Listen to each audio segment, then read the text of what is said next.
안녕하세요. 한국기독교사회발전협회 김혜숙 사무총장입니다. 오늘은 저희 포럼 카이로스 21번째 포럼을 열게 됐는데요. 오늘의 주제는 후쿠시마 오염수 처리와 핵발전소입니다. 오늘 강사로 모신 선생님은 임준형 사무국장님이신데요. 핵없는 세상을 위한 한국 그리스도인 연대 사무국장님으로 일하고 계십니다. 우리 강사님 소개할 때 힘찬 박수로 맞아주시기 바랍니다. 임준영 사무국장입니다. 박수 쳐주세요. 예, 예, 네.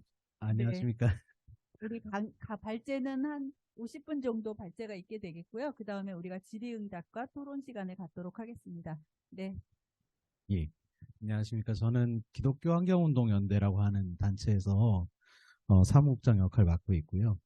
아까 소개해드린 핵 없는 세상을 위한 한국 그리스도인 연대 같은 경우에는 그 기독교 환경운동연대를 포함해서 그 NCCK 생명문화위원회 그리고 예장, 기장, 감리교 각 교단의 이제 환경부서들과 뭐 YWCA, YMCA 같은 이제 단체들이 함께 하는 그, 후쿠시마 핵사고 이후에 만들어진 연대단체입니다. 거기서 이제 사무국 역할을 맡고 있고요.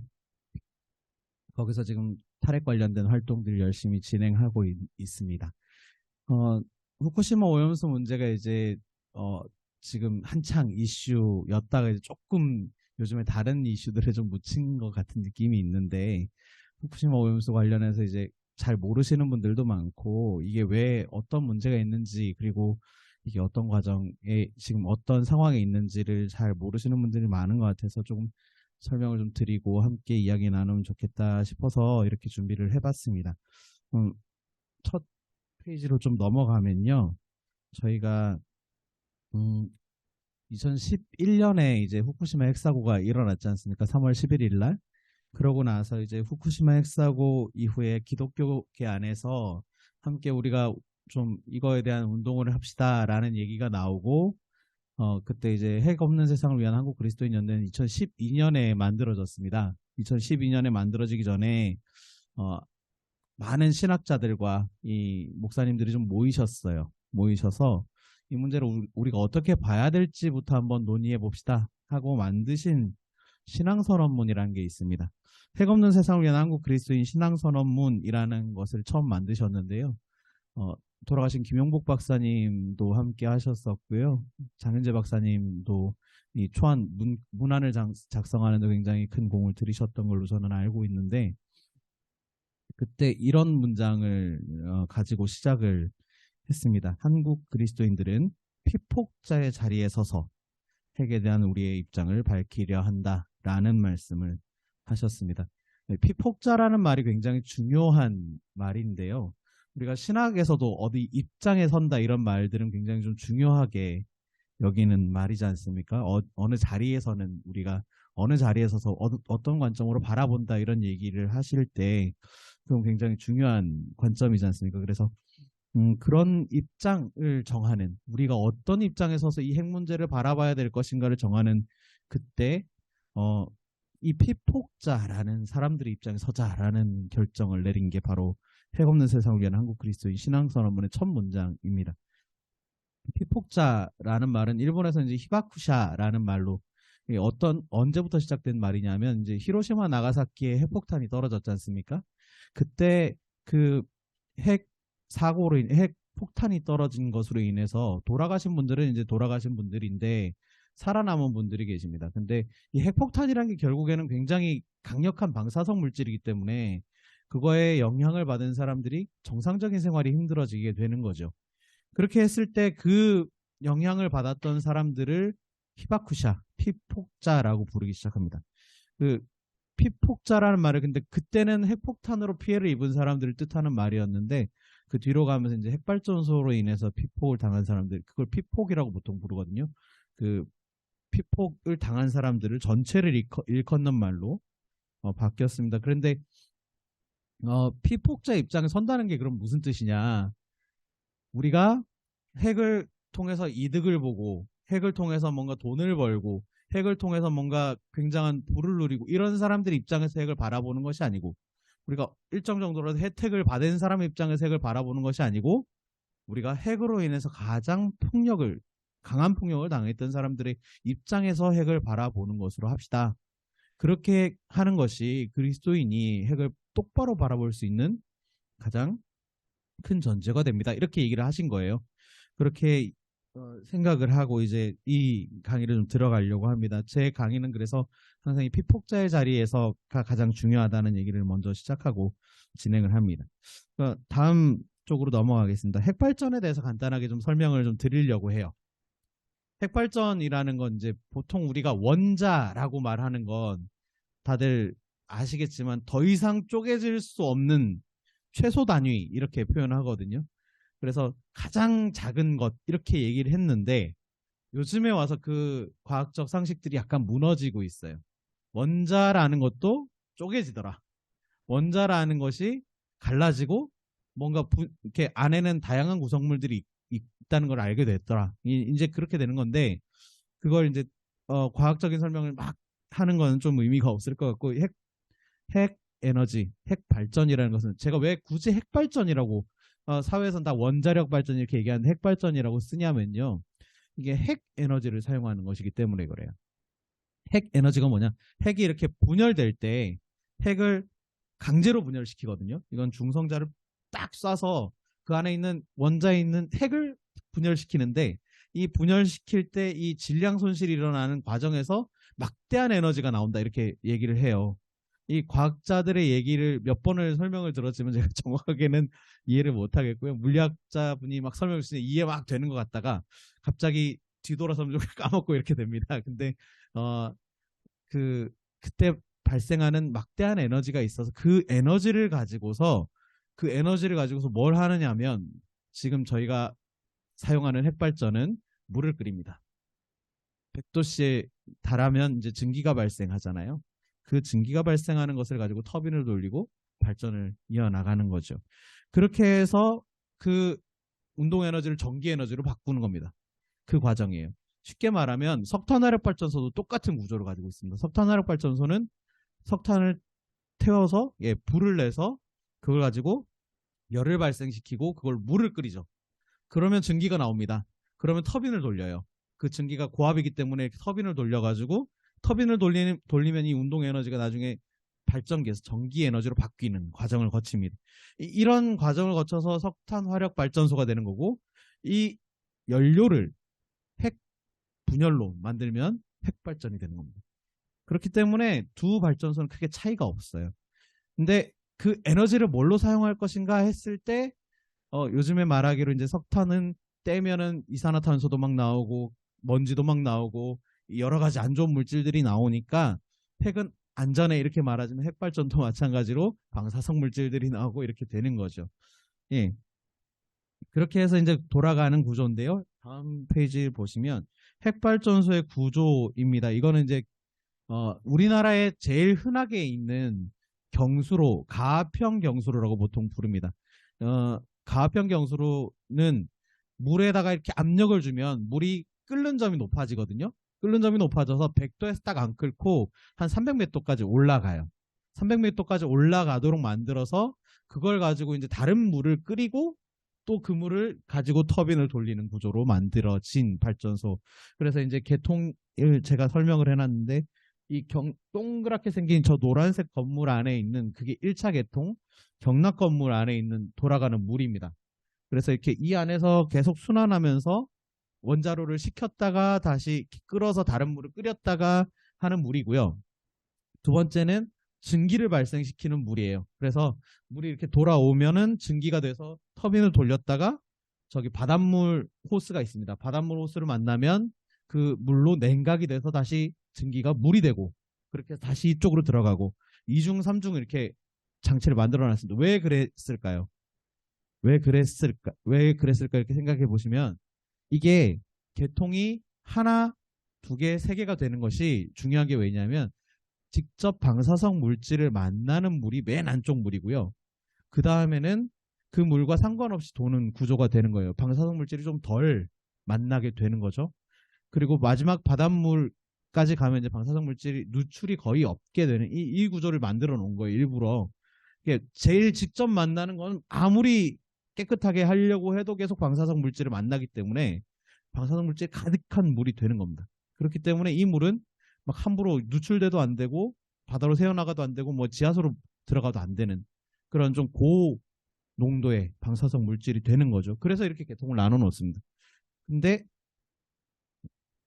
이런 이제 발전소가 만약에 터진다. 그러면 이제 상상도 하기 싫은 일들이 벌어지는 것이죠. 다음 페이지로 넘어가시면요. 방사능과 방사선이라는 말, 이렇게 헷갈릴 수 있다는 생각이 좀 들었어요. 저희 보통 방사선을 내는 물질을 방사성 물질, 방사성을 띈다, 방사성질을 띈다고 해서 방사성 물질이라고 하고요. 방사선은 거기서 나오는 알파, 베타, 감마와 같은 전리 방사선이라고 보통 부르는데요. 이건 좀 이렇게 우리 인체도 영향을 줄 수 있고 물질들에도 영향을 줄 수 있고 분자 구조를 바꿔 놓을 수 있을 물질. 그러니까 뒤에서 설명을 좀 드리겠지만 분자에서 입자를 막 이렇게 깨고 이런 것이 가능한 물질들을 말하는 거거든요. 그래서 그런 선을 내는 물질들을 방사성 물질이라고 부르고 거기서 나오는 건 방사선이라고 부르고 그다음에 우리가 알고 있는 방사선 중에서는 뭐 가볍게 X선 이런 것도 우리가 엑스레이 찍을 때 하는 X선도 사실은 방사선의 일종입니다. 그런 것들이 이제 우리 몸을 투과해서 보여주니까요. 그런 것들이 있는데 그보다 훨씬 강력한 그 전리 방사선을 내는 게 이제 방사성 물질 이런 것들로 불리고 그걸 그 세기는 어떻게 표현하냐면 방사능이라고 표현하는 겁니다. 그거의 힘은 방사능이다. 그리고 그 요즘에 무슨 베크렐 뭐 이런 얘기 나오고 밀리시버트, 마이크로시버트 뭐 이런 시버트 얘기가 나오잖아요. 이건 뭐냐면 방사능이 내뿜는 물질 있잖아요. 얘가 내는 힘의 크기는 베크렐이라고 보통 부르고요. 그리고 이걸 사람에게 영향을 주는 정도를 따질 때는 시버트로 나타냅니다. 그래서 사람이 연관되어 있으면 시버트, 사람이 연관이 없이 이 물질 자체가 내는 힘을 얘기할 땐 베크렐 이렇게 얘기합니다. 다음 페이지로 넘어가면요. 전리방사선 중에서 아까 얘기 드렸듯이 알파선, 베타선, 감마선과 X선 그리고 중성자선이라는 게 있습니다. 이게 이제 각각 투과할 수 있다고 표현하는데 뚫고 나갈 수 있는 그 정도를 말하는 겁니다. 두께. 알파선은 종이장도 못 뚫고 지나갑니다. 그리고 베타선은 종이는 투과하는데 얇은 금속판은 못 뚫고 지나갑니다. 그리고 감마선과 X선은 납이랑 두꺼운 철판은 뚫고 지나가지 못해요. 왜 핵발전소의 건물에 보시면 이 경락 건물을 두꺼운 철판으로 이렇게 덮어 놓습니다. 두꺼운 철판으로 덮어 놓는 이유가 뭐냐면 이게 대부분 인간에 영향을 줄 수 있는 가장 강력한 방사성 물질까지, 방사선까지 막아주기 때문이에요. 그걸 차폐한다고 표현하거든요. 그 차폐하기 위해서 이렇게 두꺼운 철판을 이렇게 갖다 대놓고 그 위에 콘크리트도 덮어 씌우고 이렇게 하는 거예요. 그리고 이제 가장 중요한 건 이제 물은 중성자도 투과를 잘 못하기 때문에 항상 그 연료는 물로 이렇게 감싸서 중성자들도 막 튀어나가지 못하도록 잘 붙잡아 주려고 하는 거죠. 근데 이게 투과한다는 말은 이렇게 지나간다는 말이고 이게 지나간다는 말은 뚫고 지나간다는 얘기거든요. 그 뚫고 지나갔을 때 어떤 일이 벌어지냐면 다음 페이지를 보시면요. 뭐 다른 물질들도 뚫고 지나가서 아까 분자 구조를 바꿔놓을 수 있다 그랬는데 인체에는 이런 영향을 줍니다. DNA 안에 있는 구조를 이렇게 우리가 나선형 구조 뭐 이렇게 하면서 배웠던 아는 그 구조를 이렇게 깨놓는 거예요. 그래서 방사성 물질로 인해서 피폭을 당한 사람들의 자녀들이 뭐 우리가 알다시피 기형이 태어나고 이런 얘기들이 왜 나온 것이냐면 이것이 분자 구조를 바꿔놓을 수 있어서 사람에게 기형을 유발할 수 있는 인자가 되기 때문입니다. 뭐 이것이 그냥 우리 세포에서 작동해서 우리 세포를 변형시키면 암이 되는 거고요. 내지는 그 생식세포에 작용을 하면 기형이 태어날 수 있는 조건이 된다라는 겁니다. 그래서 이제 보시면 뭐 여러 가지 방사성 물질들이 있죠. 크립톤이나 요오드, 우리가 알고 있는 그 요오드도 그 요오드 알고 있는 그 요오드 말고요. 다른 물질인데 그 요오드 같은 경우도 방사성 물질에 들어가고요. 그리고 뭐 탄소 14 이런 얘기도 요즘 나오죠. 스트론튬, 지르코늄, 플루토늄. 우리 알고 있는 그 플루토늄입니다. 이거는 핵폭탄에 쓰는 그 플루토늄이고요. 뭐 그런 것들이 세슘 같은 것들 많이 들어보신 것들, 이제 우라늄도 방사성 물질이기 때문에 그렇게 하는데 그게 온 몸에 이렇게 세포에 영향을 주는 부위들이 조금씩 다릅니다. 이게 몸에서 받아들였을 때 어떤 물질로 이해하는가에 따라서 그게 그쪽으로 모여서 그쪽에 이상을 유발하는 방식으로 작동을 합니다. 그래서 이런 것들이 이제 들어왔을 때, 근데 그 물질이 아니잖아요. 칼슘인 줄 알고 뭐 스트론튬 이런 거, 뭐 스트론튬이나 이런 것들을 받아들였는데 이게 아니야. 그러면 이제 어떻게 되겠습니까? 그 부위가 약해지겠죠. 내지는 암이 걸리거나 병이 일어나겠죠. 그런 일들이 발생하는 겁니다. 다음 페이지로 넘어가면요. 이게 이제 아까 인간에게 미치는 영향을 말할 때 몇 시버트 이렇게 얘기한다 그랬잖아요. 이 감이 잘 안 오실 것 같아요. 근데 제가 핵발전소 인근에 가서 쟀더니 그 자리에서 처음 딱 쟀을 때 200 마이크로 시버트 이렇게 나옵니다. 마이크로는 굉장히 작은 단위입니다. 근데 200 마이크로 시버트가 항상 거기에는 존재하고 있는 거예요. 평균 자연 방사능이 보통 100 마이크로 시버트 조금 왔다 갔다 하는 정도. 우리나라가 되게 자연 방사능이 센 편인데요. 우리나라는 이제 화강암이 많아서 이게 자연 방사능이 굉장히 센 편인데, 그래도 한 100 마이크로 시버트 왔다 갔다 하거나 좀 미치거나 이렇게 되는데, 200 마이크로 시버트 정도까지 이제 올라가게 되면 요 동네는 좀 방사성 물질이 좀 많이 공기 중에도 있고 뭐 있구나 하는 생각을 하게 되는데요. 200 마이크로 시버트씩 매일매일 해도 맨 끝에 있는 1밀리 시버트 있잖아요. 1밀리 시버트를 연간 넘지는 못하는 경우가 많아요. 그러니까 이걸 뭐로 그 기준치라고 보통 얘기하는데요. 핵발전소 인근에 사는 주민들 두렵잖아요. 걱정이 되잖아요. 그러니까 그 사람들한테 요 정도까지는 당신들이 암에 안 걸리고 건강하게 살 수 있어요 하면서 얘기하는 게 1밀리 시버트입니다. 이 주민들은 계속 사셔도 괜찮아요 이렇게 얘기합니다. 그 정도까지는 뭐 매일 뭐 이렇게 매년 맞으셔도 상관없습니다 이렇게 설명을 하지만, 근데 검사를 해보면 그 동네 근처에 사는 분들 1밀리 시버트를 안 맞고 1밀리 시버트까지 정도도 안 맞고 사셨던 분들도 암이나 노화나 유전적인 영향들을 적지 않게 받으시는 것들을 좀 보게 돼요. 의학자들의 연구 결과에 좀 그렇게 나옵니다. 근데 어떤 학자들은 자기가 연구해 보니까 1밀리 시버트 이하로 그 방사성 물질을 겪게 되면 아무 문제가 없더라 이렇게 얘기를 하는 사람들이 있고, 어떤 학자들은 아니다. 그거는 정도가 문제가 아니라 어떤 계기 어떻게 만나느냐에 따라서 다른 거다 이렇게 얘기하는 사람이 있어요. 둘 중에 어떤 게 맞느냐를 이렇게 지금도 막 논쟁을 하는데 양쪽 다 인정을 하고 있습니다. 학계에서는. 그래서 기준치 얘기도 하고 기준치 소용없어 이렇게 얘기도 하기도 하고, 둘 다 이게 과학이 그러면 안 되지 않냐 생각하시는데, 기준치를 얘기하시는 분들은 주로 정부나 이 핵발전으로 이득을 보는 사람들이 많고요. 기준치 미만도 영향이 있다고 얘기하시는 분들은 피해자들이 많으세요. 50밀리 시버트는 노동자들, 핵발전소에 들어가는 노동자들은 어떻게든 더 많이 맞을 수밖에 없는 상황이지 않습니까? 연간 50밀리 시버트까지는 허용을 해줍니다. 기준치라고 해서 허용을 해주고, 이분들은 1년을 일하면 다른 데서 한 2, 3년을 일하게 해줘요. 이렇게 해서 한 3년에 한 번씩 돌아와서 이렇게 맞고 이렇게 가고 이렇게 되는 거라서, 이분들은 이렇게 하면 좀 건강에 무리가 없을 것이다 하고 하는데, 이제 그래도 보호장구는 다 입히고 그렇게 해도 어쩔 수 없이 피폭을 당하는 경우들이 많기 때문에 그 정도 하고 나서 이제 쉬고 와라 이렇게 되는 거죠.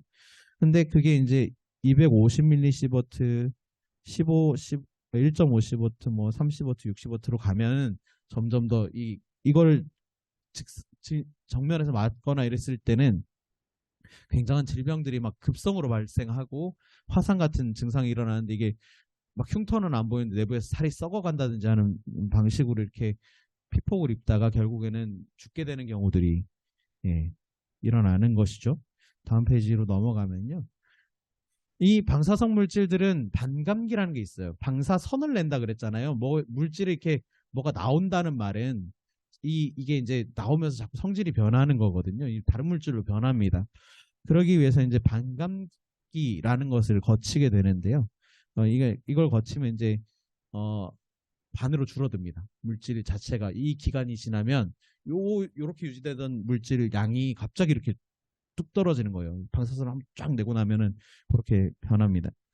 그런 이제 물질들이 여러 가지 종류가 있다라는 것을 말씀드리고, 근데 우리가 삼중수소 얘기할 때 반감기가 뭐 며칠 이런 얘기도 하고 그게 지나면 좀 안전하다 뭐 이런 얘기도 하는데, 사실은 한 10번쯤 지나야 이게 피해를 좀 가장 줄일 수 있는 양이 된다. 미미한 양이 돼서 자연에서도 큰 문제가 없는 양이 된다. 이렇게 얘기를 합니다. 요즘에 오펜하이머라는 영화가 나온 거 알고 계시죠? 오펜하이머라는 영화가 나왔는데, 그게 그 사람이 누구냐면 미국에서 이제 핵무기를 개발했던 학자였습니다.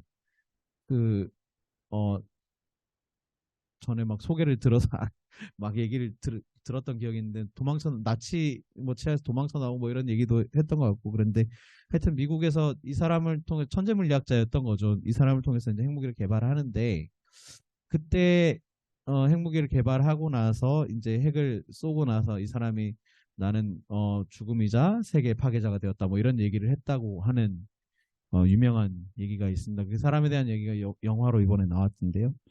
그러고 난 다음에 이게 일본에 직접 투하되지 않습니까? 일본에 2차례 투하됩니다. 핵실험은 수차례 거쳤었고요. 핵실험을 했던 비키니 완초 같은 지역은 사람이 도무지 들어가 살 수 없는 정도의 공간이 되었습니다. 그래서 태평양에서 굉장히 많은 양의 방사성 물질들이 방사능이 이렇게 직접 이렇게 뿌려졌던 거나 다름없는데요. 핵무기랑 핵 발전은 다르다라고 얘기를 합니다, 많이들. 이게 언제부터 시작된 얘기냐면요. 핵무기가 투하되고 난 다음에 사람들이 너무 무서운 거예요. 세계적으로, 그리고 소련도 갑자기 핵을 보유하겠다 이러면서 핵무기를 막 개발하기 시작했고, 미국은 많은 양의 핵무기를 만들었습니다. 이러고 나니까 이제 강대강 대결이 돼서 핵이 막 이렇게 우후죽순 막 생겨나려고 핵무기가 막 생겨나려고 하니까 미국 대통령이 이건 안 되겠다 싶었는지 그때 아이젠하워라는 사람이 이런 선언을 합니다. 핵의 평화적 이용이라는 선언을 합니다. 핵을 평화적으로 이용하겠다. 핵을 평화를 위해 사용하겠다. 라고 얘기하면서 핵을 가지고서 발전소를 만들겠다. 이렇게 얘기를 하는 거죠. 핵 에너지가 엄청난 에너지인데 이걸 가지고 발전소를 만들면 얼마나 대단한 에너지원이 되겠냐. 이렇게 얘기하면서 선전하기 시작했습니다. 그렇게 해서 발전소 기술을 개발하기 시작한 거죠. 그리고 사람들에게 국가들에게 보급하기 시작합니다. 그때부터 만들어진 핵발전소들이 지금 우리나라에도 들어와 있고 일본에도 있고 뭐 이렇게 곳곳에, 세계 곳곳에 있는 겁니다. 근데 고작 그 엄청난 에너지를 가지고 사람을 막 순식간에 소멸시켜 버린 그 강력한 에너지를 가지고 뭘 하는지 봤더니 물을 끓이고 있는 거예요. 그러니까 물을 끓여서 이렇게 할 거면 석탄도 되고 다른 연료를 사용해도 되는데, 이걸 가지고 기어이 물을 끓이고 있었다는 겁니다. 물을 끓여서 증기를 만들어서 전기로 변환시키고 있더라는 겁니다. 근데 이 핵발전과 핵 무기는 한 끗 차이입니다. 핵 분열 작용을 이렇게 고속으로 연쇄적으로 꽝꽝 일어나게 하면 핵폭탄이 되는 거고요. 그걸 물을 사용해서 제어를 시켜서 핵분열 천천히 일어나게 만들면 이게 핵 발전이 되는 겁니다. 그리고 이제 핵 무기의 위력을 봤던 전 세계 국가들은 핵 발전을 가져와서 우리나라에서 하면 우리나라도 핵무기를 만들 수 있지 않을까라는 생각을 하게 되는 계기가 되기도 합니다. 많은 핵발전을 하는 나라들이 핵발전이 진짜 좋은 발전이라서 핵발전을 하는 경우는 많지 않다고 들었어요. 왜냐하면 그 핵발전 단가가 점점 비싸지거든요. 핵발전에서 나온 이 오염물질들을 처리하는 드는 비용이 굉장히 비싸고, 그게 몇만 년 동안 아까 전에 말씀드렸던 것처럼 반감기를 지나야만 하는 물질들이 많기 때문에 그걸 보관할 장소도 용이치 않고, 처리 비용이 굉장히 비싼 발전소인데, 그런 발전소를 나라에 짓는다는 건 좀 부담이 되는 일인데도 불구하고 이걸 하는 이유가, 사실은 이걸 하면 핵 무기를 만드는 기술을 또 같이 보유할 수 있게 되는 전초단기이기 때문입니다. 그래서 쌍둥이라고 말합니다. 다음 넘어가시면 큰 원폭이 한 3차례 정도 있었던 걸 얘기하고 있는 그림입니다. 트리니티 실험장이라고 하는데 이제 미국 안에서 핵무기를 만들었으니까 한번 실험해봐야지 하고 사람 없는 데서 터뜨린 거예요. 그 가제트라고 하는 처음에 원폭을 한 겁니다. 이건 이제 사용 해결료나 내지는 뭐 이렇게 해결료 이런 것들을 뭐 핵 물질을 가지고 그걸 농축하느냐 아니면 그걸 뭔가 다른 방식으로 처리를 하느냐. 플루토늄이라는 건 핵을 한번 태운 다음에 우라늄을 한번 태운 다음에 나오는 물질이고 그걸 재처리해서 그걸 모아가지고 폭발력을 이용하느냐 아니면 우라늄을 그냥 쭉 이렇게 모아가지고 농축한 다음에 그걸 하느냐 이게 차이인데요. 이거 이제 보고 넘어가시면 될 것 같습니다. 다음 쪽 다음 쪽 넘어가겠습니다. 그 다음 쪽 넘어갈게요. 후쿠시마입니다. 오늘 얘기하려고 하는 앞에 서론이 좀 길었습니다. 후쿠시마 핵사고 다들 기억하실 것 같아요. 2011년 3월 11일입니다. 2011년 3월 11일 날 큰 쓰나미가 찾아오죠. 그러고 나서 얼마 안 있어서 핵발전소가 터졌다라는 얘기가 들립니다. 그 쓰나미는 이제 지진 때문에 해양에서 일어난 지진이 큰 파도를 만들어서 해안을 덮치면서 그 지역 일대가 다 침수되잖아요. 그러면서 일어난 그 동일본 대지진이라고 말한 그 참사에 하필이면 그곳 근처에 이제 핵발전소가 존재하고 있었던 겁니다. 특히나 아주 노후화된 핵발전소였고 그 전부터 많은 문제가 지적됐었던 핵발전소였고요. 심지어 도쿄전력이라고 하는 회사가 여기는 일본은 좀 우리나라랑 발전 체계가 좀 다른데 핵발전을 민간업자들이 하고 있습니다. 우리나라는 이제 석탄화력 발전소는 민간업자들이 하고 그걸 한전이 한꺼번에 구매해서 전력 계통을 배분하는데 여기는 전력 계통도 따로 가지고 있고 뭐 이렇게 하면서 발전회사가 따로 존재하는 거예요. 여기는 석탄화력 발전소도 운영하지만 핵발전소도 같이 운영을 하는 거예요. 그런데 이 핵발전소의 안전을 자기네가 지켜야 되는 겁니다. 그러니까 회사가 직접 수리도 하고 운영도 하고 지켜야 되는 건데 그 회사가 이 쓰나미 경고가 있었어요. 분명히 뭐 몇 미터 이상 되는 쓰나미가 올 수 있다. 그래서 방벽 좀 높게 쌓아야 된다. 이 방책을 해안가 바로 있으니까 요거 침수되면 안 되니까 요를 높게 쌓아야 된다 이렇게 얘기를 했는데도 발전소가 그건 돈 드니까 안 해. 이렇게 하면서 좀 낮게 쌓은 거예요. 그걸 넘어서 이렇게 물이 들어오는 장면들을 뉴스에서 한번 보신 적 있을 거예요. 넘어서 들어오면서 그 지역 전체 일대가 침수가 되면서 다음 장 넘어가시면요. 덮치면서 일어난 사고고요. 그 다음 장으로 넘어가겠습니다. 제일 문제가 됐었던 게 냉각수입니다. 핵발전소는 이게 연료가 한번 태워지기 시작하면 그러니까 발전이 한번 시작되기 시작하면 아까 핵분열을 일으킨다 그랬잖아요. 이건 인간의 힘으로 통제하기 힘든 거고 제어봉이라는 걸 탁 넣으면 그러니까 핵발전소에 제어봉이라는 게 있습니다. 그 연료들 사이에다 탁 집어넣으면 얘가 튀어나온 중성자들을 잡아먹어서 그 중성자들을 움직임을 둔하게 만드는 거예요. 그러면 중성자들이 덜 튀어나오면 핵분열이 좀 덜 일어나는 거죠. 그걸 이제 제어봉이라고 보통 부르는데 그걸 집어넣어서 강제로 탁 끄면 이제 핵 연료가 더 이상 이제 핵분열을 덜 하게 되니까 이제 좀 덜 뜨거워지는 거죠. 식어가는 거죠.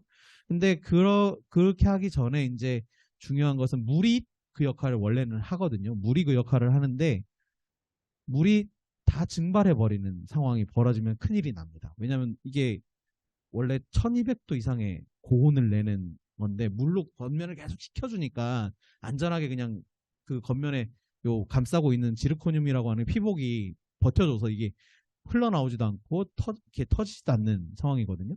근데 이게 노심에 탁 드러나 버리면 이게 물이 없어서 드러나 버리면 이게 굉장히 고온으로 막 올라가고 이게 폭발의 위험성까지 존재하는 거예요. 수소가 막 나오고 수소 폭발이 일어날 가능성도 존재하는 상황이 벌어집니다. 근데 이 발전소가 그렇게 된 거예요. 냉각수는 계속 근데 원래 전기를 공급을 합니다. 근데 원래 비상 상황이 돼서 외부 전기가 끊기잖아요.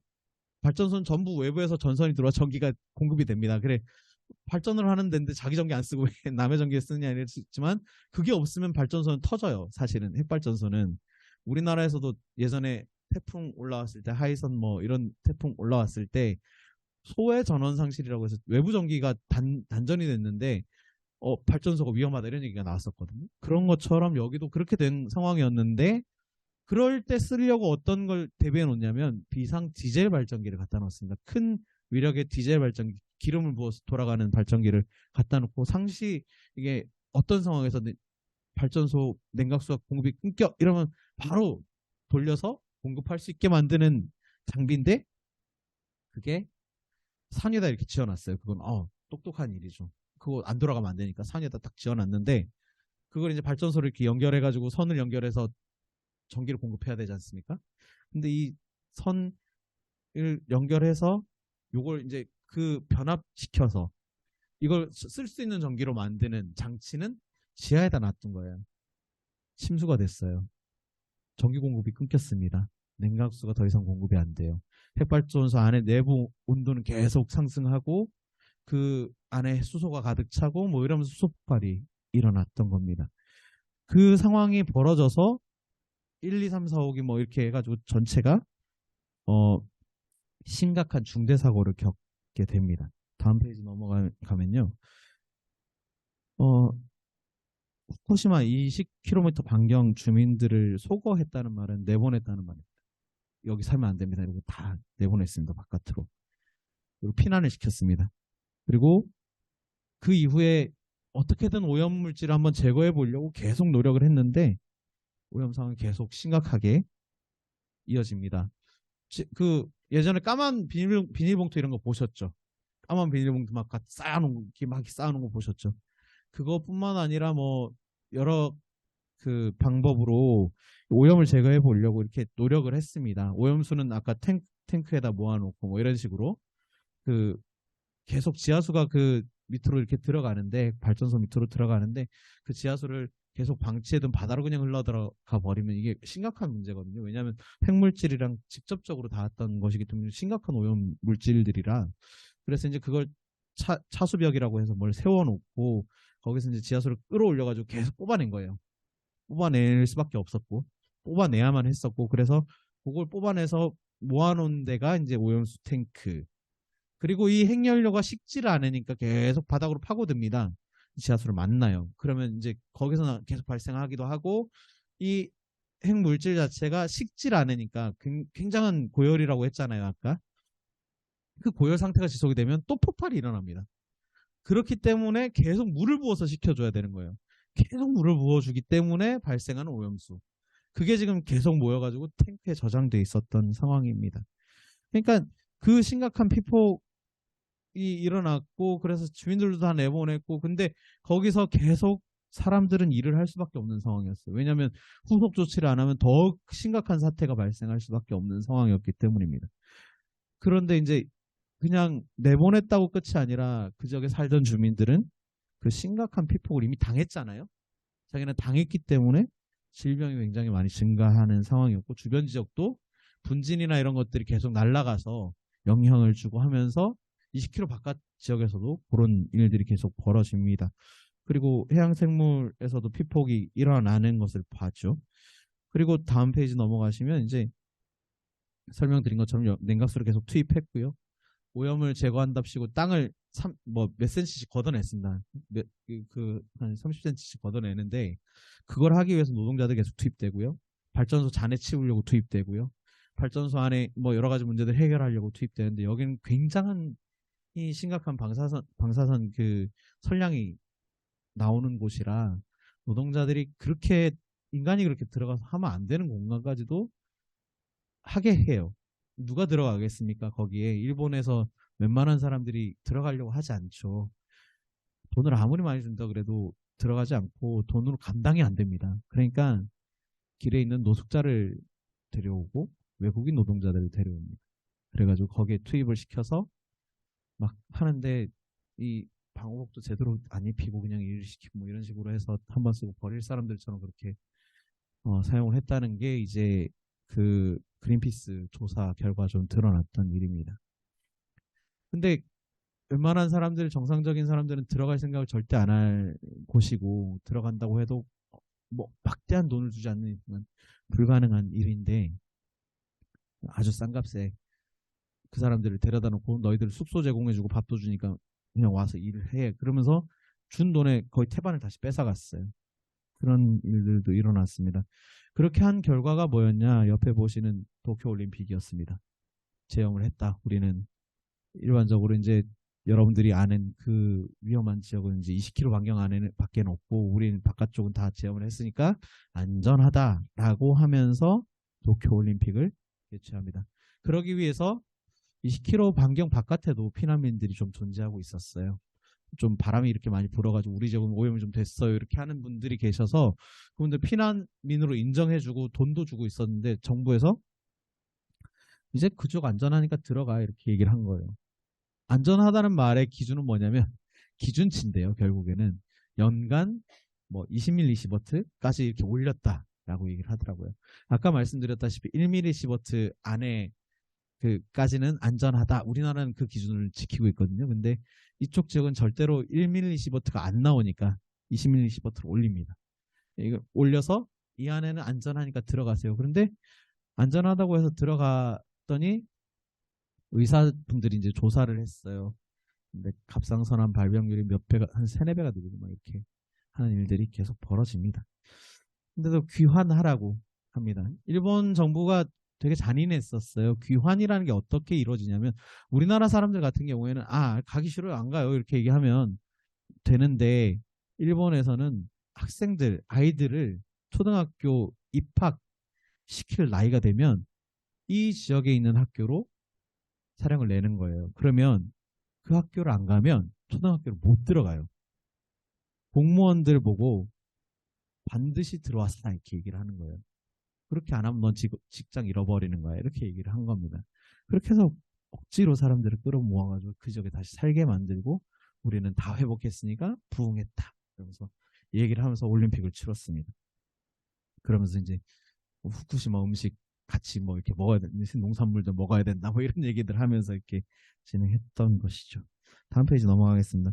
오염수 발생 이유입니다. 아까 뭐 다 설명드린 것 같아요. 녹아내린 연료봉이 있고 이게 이제 다양한 형태로 배출되는데 그걸 계속 시켜주지 않으면 안 되기 때문에 냉각수 계속 부어줘야 되고 다음 페이지로 넘어가시면요. 매일 140톤을 부어 넣습니다. 1, 2, 3, 4, 5기 이렇게 계속 부어줘야 되는 거예요. 1, 2, 3, 5기 핵연료를 시키기 위해서 붓는 거니까 핵연료랑 직접 접촉을 하는 거죠. 이걸 계속 직접 접촉을 하는데 옆에 보시면 이 사진에 나오는 그림이 데브리라는 건데요. 이게 녹아내린 핵연료를 촬영한 겁니다. 근데 문제는 굉장히 강력한 방사선이 나오기 때문에 뭐 기계를 집어넣든 로봇이 들어가도 몇 초 만에 멈춥니다. 꺼내지를 못해요. 이걸 꺼내서 뭐 다른 방식으로 처리를 해야만 이걸 이제 안전하게 폐로를 할 수 있는데 핵연료 자체를 꺼낼 수가 없는 상태입니다. 한번 꺼냈다고는 로봇을 뭐 집어넣어 꺼냈다고는 하는데 조그만 덩어리 하나 꺼냈다라고 하더라고요.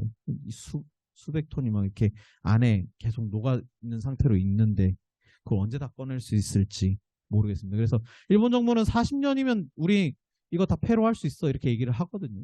40년이면 이제 오염수 안 나와. 40년 동안 모은 것만 버릴게 이렇게 얘기를 했어요. 근데 40년 동안 모은 오염수를 버리는 게 아니라 이게 폐로 될 때까지 계속 오염수는 발생할 거고 그 오염수가 계속 쌓이는 걸 계속 방류할 수밖에 없는 상황이라는 거예요. 방류를 결정하는 이상은.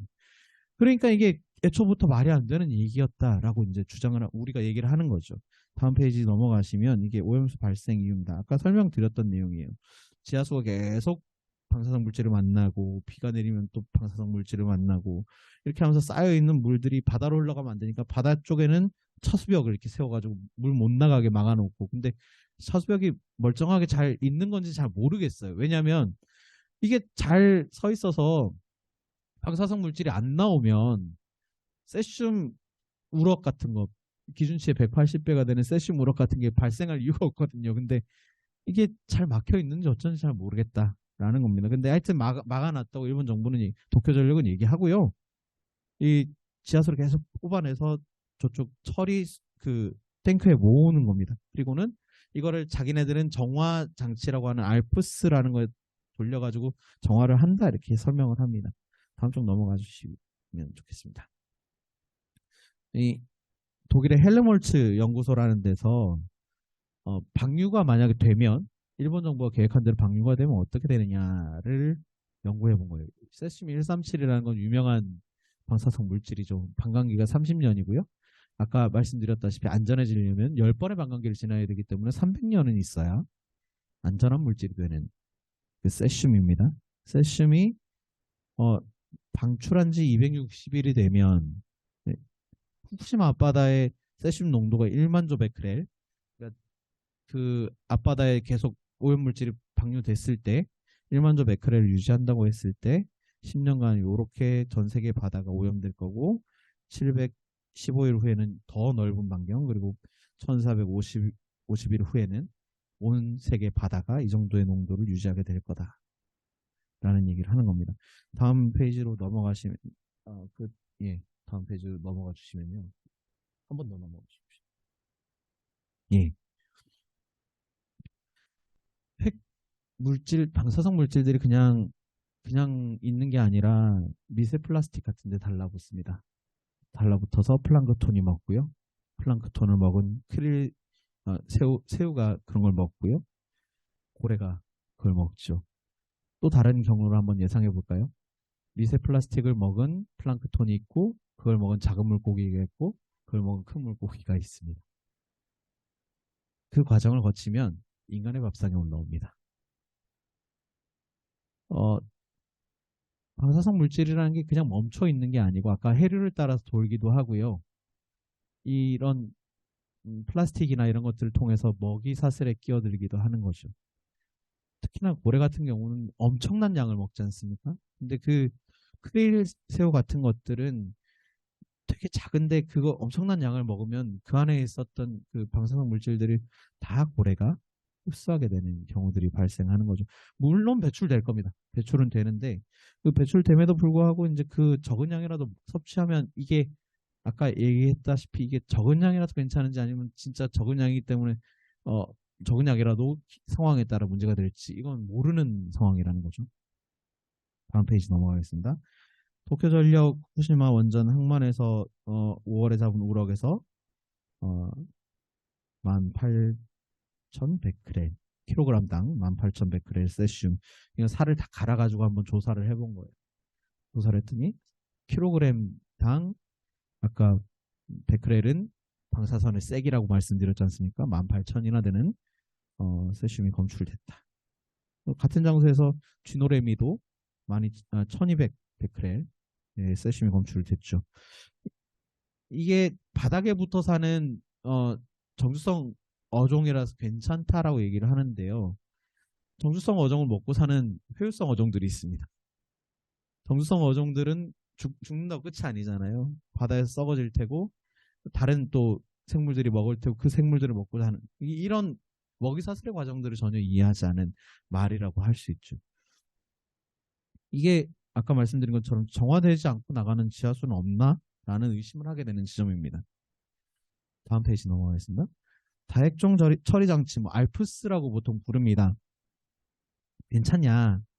라고 했을 때 문제점이 있다라는 얘기가 나옵니다. 저장량이 지금 130만 지금 세제곱미터 라고 2023년 5월 18일 날 확인했을 때 그만한 양이 지금 저장 탱크에 보관되어 있다는 겁니다. 근데 기준 초과 핵종이라고 말하는데 기준 이내로 이제 정화 작업을 거쳐서 이게 우리는 다 제거했다 이렇게 얘기를 하면서 이제 10종에 대한 데이터를 보여준다고 물 떠가지고 이렇게 보여주고 막 이랬잖아요. 근데 그 안에 원래는 수백 종의 핵종들이 들어가 있고 그 중에서 인간이 확인할 수 있는 것만 60종 정도가 된다고 말하고요. 그 60종에서 왜 10종을 특정했는지 잘 모르겠어요. 10종을 왜 특정했는지 잘 모르겠는데 요거는 이렇게 줄었다 라고 얘기를 하는 겁니다. 나머지 그럼 50몇 종은 어떻게 됐는데 이렇게 물어봐도 그건 뭐 알 거 없고 이렇게 얘기를 하는 거죠. 그건 검증의 문제가 아니라 검증의 대상이 아니다 이렇게 얘기를 해버리는. 그 일본 정부가 그렇게 얘기하는 건 이야기했는데 우리나라 정부 관계자들도 그렇게 얘기를 하더라고요. 근데 그걸 이제 다 이만큼 제거를 했으니까 10종에 대해서는 정화를 했으니까 우리가 방류할게 라고 하는데 대신 여기서도 우리는 삼중수소라고 하는 건 제거를 못해 라고 얘기를 합니다. 왜냐하면 삼중수소는 별도의 다른 물질처럼 여겨지는 게 아니라 물과 똑같은 것으로 취급돼서 장치 안에서 걸러낼 수 있는 방법이 없는 겁니다. 삼중수소만 따로 필터링 할 수 있는 방법이 없는 거예요. 그래서 그거는 제거가 불가능해 라고 얘기를 합니다. 그래서 이건 삼중수소는 원래 핵발전소에서 많이 나오는데 니네 그냥 방류하잖아. 니네 나라들도 이렇게 얘기를 하면서 우리도 그냥 방류할게 라고 얘기를 한 겁니다. 물에다 많이 섞어서 희석시키면 괜찮아 라고 표현합니다. 근데 그거 아니거든요. 사실은 뒤에 이제 좀 설명드리겠습니다. 정화 작업에서도 72%는 배출 기준을 초과하고 삼중수소, 탄소 14 같은 것들은 제거에 실패할 수밖에 없다라고 얘기를 하고요. 그리고 조금 더 충격적인 건 플루토늄 같은 것도 섞여 나온다 이렇게 얘기를 하는 사람들도 있습니다. 서울대 이제 핵물리학과 그 명예교수 서균열 교수 같은 사람이 이제 그런 얘기를 하는 거죠. 플루토늄 같은 게 위험하다. 그런데 이제 이 장치를 거쳐서 나온 물에 대해서 삼중수소만 남았다고 자기네들은 자신하는 모양이에요. 그러니까 삼중수소 외에 방사선 양에 대해서는 다른 방사선 물질에 대해서는 조사를 잘 안 해요. 검사를 잘 안 하고 확인을 잘 안 합니다. 다음 쪽입니다. 일본 정부가 방사선 오염수 위험을 축소하기 위해서 삼중수소만 강조하고 있다라는 겁니다. 그 탄소 14 같은 것들, 스트론튬, 세슘, 플루토늄, 요오드 같은 방사선 핵종들이 더 많은데 그리고 위험하기도 한데 이런 것들에 대해서는 얘기하지 않는다. 세슘, 스트론튬, 요오드 등도 기준치 이하로 처리되는지 확인되지 않았습니다. 확인 절차를 거치지 않았고 일본 정부에서 확인하지 않았습니다. 그리고 알프스를 2번 돌린다. 우리는 2번 돌려 더 안전하다 이렇게 얘기하는데 2번 처리한 효과가 진짜로 그렇게 높은지 괜찮은 건지 확인받지 않았습니다. 검증받지 않았다는 거죠. 과학은 검증이라고 얘기를 하지 않습니까? 근데 과학인데도 검증을 받지 않았다. 알프스로 처리한 오염수를 측정한 결과 기준치 이하인 물이 32%밖에 안 되고 나머지 물은 전부 기준치 이상이더라 라는 조사 결과가 드러나기도 했습니다. 다음 페이지 넘어가겠습니다.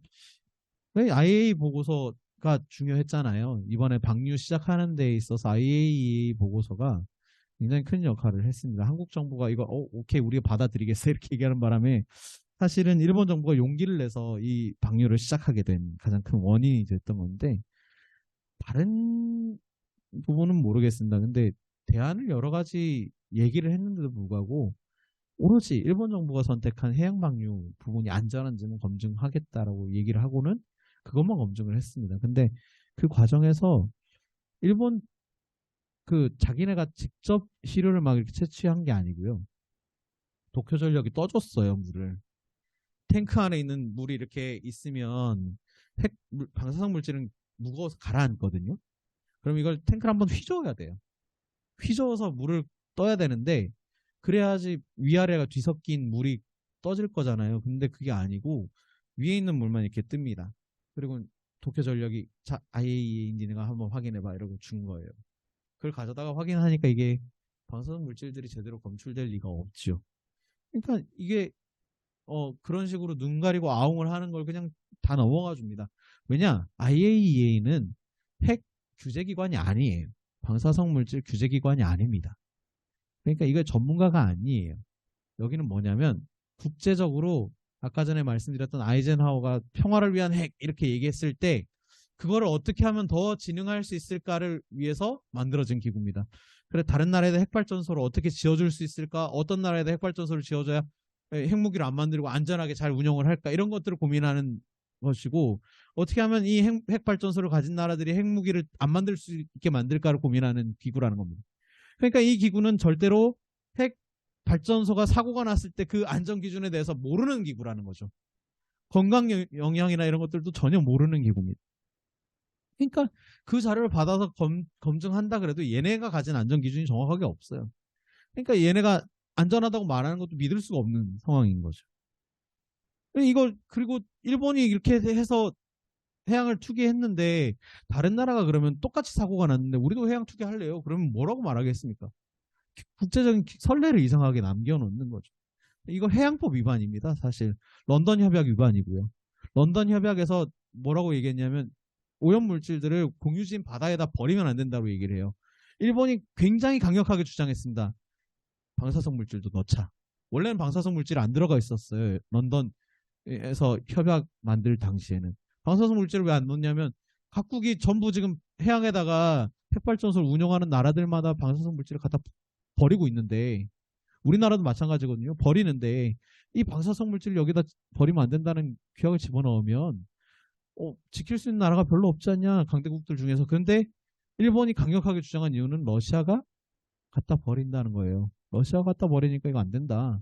우린 넣어야겠다. 이렇게 얘기를 해가지고 넣었습니다. 근데 자기네가 가장 먼저 그걸 위반하고 있습니다. 그렇게 된 거고요. 오염 해양 투기의 문제점 부분은 뭐 다들 아실 겁니다. 이게 가장 싼 방법을 택했다라는 게 가장 큰 문제입니다. 다른 방법이 있었습니다.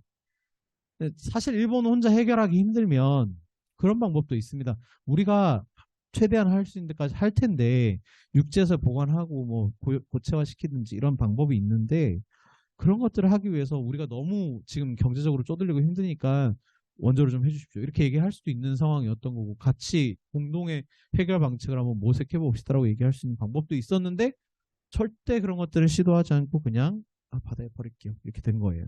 넘어가겠습니다. 네, 설명한 것 같고요. 다음 넘어가겠습니다. 네, 저설량 피폭의 지속 피폭의 문제라고 썼는데요. 이 부분 조금 뒤에 설명드리다 보면 아마 이해하실 것 같아요. 넘어가겠습니다. 월성 핵발전소라는 게 있습니다. 어디냐면 경주에 있습니다. 경주와 울산 사이에 존재합니다. 월성이라는 곳은 대왕암이 있는 그 문무왕릉이라고 보통 말하는 대왕암이 있는 동네고요. 그 동네에 이런 핵발전소가 있습니다. 그 내기가 지금 바닷가에 이렇게 쭉 늘어서 있는 게 보이시죠? 중수로라고 말합니다. 중수로 핵발전소는 경수로랑 좀 달라요. 경수로는 물을 쓰고요. 중수로는 중수라고 하는 조금 더 무겁다라고 표현하는데 그런 다른 물질, 그러니까 물로 취급되는데 다른 물질을 씁니다. 삼중수소가 굉장히 많이 발생합니다. 이게 중수를 냉각수로 쓰기 때문에 삼중수소 굉장히 많이 발생하고요. 이게 70몇 년도에 이제 건축은 다 됐고 82년도 최초 임계라고 표현하는데 발전소 이제 불을 탁 붙여가지고 에너지를 발생시키는 작업을 시작한 거고 83년부터 이게 상업적으로 이제 전기를 팔아먹기 시작한 발전소입니다. 사용 후 해결료가 굉장히 많이 발생합니다. 다른 발전소에 비해서. 왜냐하면 다른 발전소는 농축한 우라늄을 쓰는데 얘네는 무거운 중수를 쓰기 때문에 일반적인 그냥 그 우라늄, 천연 우라늄을 그냥 통으로 갖다 집어넣어놔도 발전이 되는 거예요. 그래서 그런 걸 좀 차이를 두고 있고요. 다음 쪽 넘어가시면요. 여기가 굉장히 큰 문제가 있었습니다. 다들 뉴스에서 한 번씩 보셨을 것 같은데 뭐 발전소 벽면이 이렇게 갈라져가지고 물이 자꾸 새 나오는 장면들 보셨을 것 같은데요. 이게 이제 사용 후 핵연료라고 하는 고농도 방사성 물질입니다. 그것도 그 안에 뭐 플루토늄도 있고 뭐 이렇게 굉장한 세슘도 들어가 있고 다양한 방사성 물질이 있는 그 발전소의 그 저장 수조, 사용 후 해결료로 모아놓은 저장 수조가 깨졌습니다. 거기서 물이 새 나오기 시작한 거예요. 이거는 뭐 그러니까 후쿠시마처럼 완전히 녹아내려 버린 연료를 다음 물질은 아니지만 이것도 고농도의 방사성 물질들인데 이게 지하수로 샌 거예요. 지하수로 샜고 지하수가 흘러서 어디로 갔는지는 정확하게 모릅니다.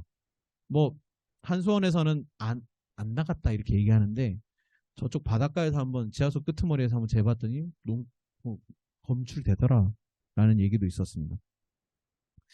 다음 쪽 넘어가시면 이제 이걸 보통 비계획적 누출이라고 표현하는데요. 계획하에 이것도 되게 웃긴 말이에요. 계획하에 내보내면 괜찮고 계획이 없이 내보내면 문제가 된다. 이렇게 얘기를 하는 건데요. 삼중수소도 우리가 계획이 있어서 버리면 괜찮고 계획이 없이 버리면 큰일 나. 이렇게 얘기하는 겁니다. 근데 계획적이면 농도를 자기네들이 조절해서 뭐 이렇게 기준치 이하로 방출하니까 괜찮다. 근데 비계획적이면 우리가 조절하지 못하는 거니까 문제가 있을 수 있어. 이렇게 얘기를 하는 건데 그 좀 웃기는 말이죠. 그리고 이것만 생 것만 문제가 아니라 이 다음에 이게 드러났을 때 대응하는 방식들도 너무 웃겼어요. 조직적으로 은폐를 하고요.